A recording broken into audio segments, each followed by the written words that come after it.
El día de hoy me encuentro en vivo en el noticiero del Colegio de Bachilleres Plantel Cuatro Tasco con mi compañero Eduardo Damián y su servidor Emiliano Bernaldez. El día de hoy les vamos a platicar una serie de cosas tanto positivas como negativas durante el sexenio de Luis Echeverría Álvarez de 1970 a 1976, hablando precisamente sobre la crisis social, política y económica que hubo durante su sexenio. Durante el sexenio de Luis Echeverría de 1970 a 1976, México enfrentó una serie de crisis, desafíos sociales, políticos y económicos. En el ámbito social hubo un aumento de agitación y protestas con los movimientos estudiantiles y sindicales. Comenzó con un movimiento muy llamativo y destacado llamado la masacre de Tlatelolco. Políticamente hubo un creciente autoritarismo y represión por parte del gobierno, con la consolidación del PRI como partido dominante y el uso de la fuerza para reprimir disidencia. México económicamente enfrentó diversos desafíos, como por ejemplo la inflación, la deuda externa y la desigualdad económica. Estos hicieron que México pasara por un fuerte periodo que conocemos ahora como crisis económica. En la parte positiva, durante su sexenio se crearon varias instituciones como el Infonavit, el Fonacot, la Universidad Autónoma Metropolitana, el Consejo Nacional de Ciencia y Tecnología y el Consejo Nacional de Población.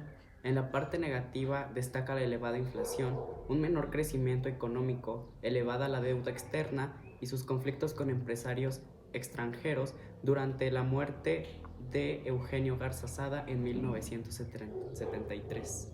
3. Culminamos con el sexenio de Luis Echeverría, pero continuamos con la crisis social, económica y política, seguida del siguiente sexenio de José López Portillo.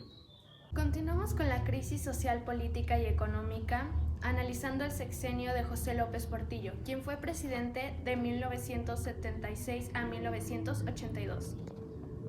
Un suceso importante fue la nacionalización de la banca en 1982, lo que significó que el gobierno adquirió el control de los bancos privados. También México tuvo un desarrollo de infraestructura, como la construcción de carreteras y sistema de transporte.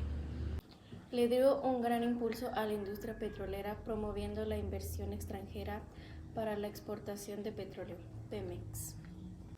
Mantuvo una política exterior activa y participativa, defendiendo el nuevo orden económico, el neoliberalismo. Aunque México tuvo una bonanza petrolera, terminó con una seria crisis económica, con una gran deuda e inflación. A continuación, tenemos dos entrevistas grabadas a ambos expresidentes, Luis Echeverría Álvarez y José López Portillo, dándonos declaraciones sobre la crisis social, política y económica que se vivió durante su sexenio en nuestro país. Buenas tardes, presidente Echeverría. Es un gusto tenerlo aquí conmigo.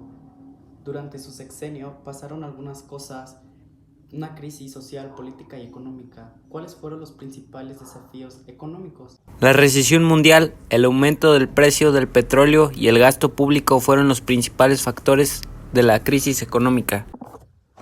Y en el ámbito social, ¿qué tiene por decirnos? Los movimientos estudiantiles, campesinos y trabajadores que demandaban mejores condiciones. ¿Qué nos puede decir del ámbito político?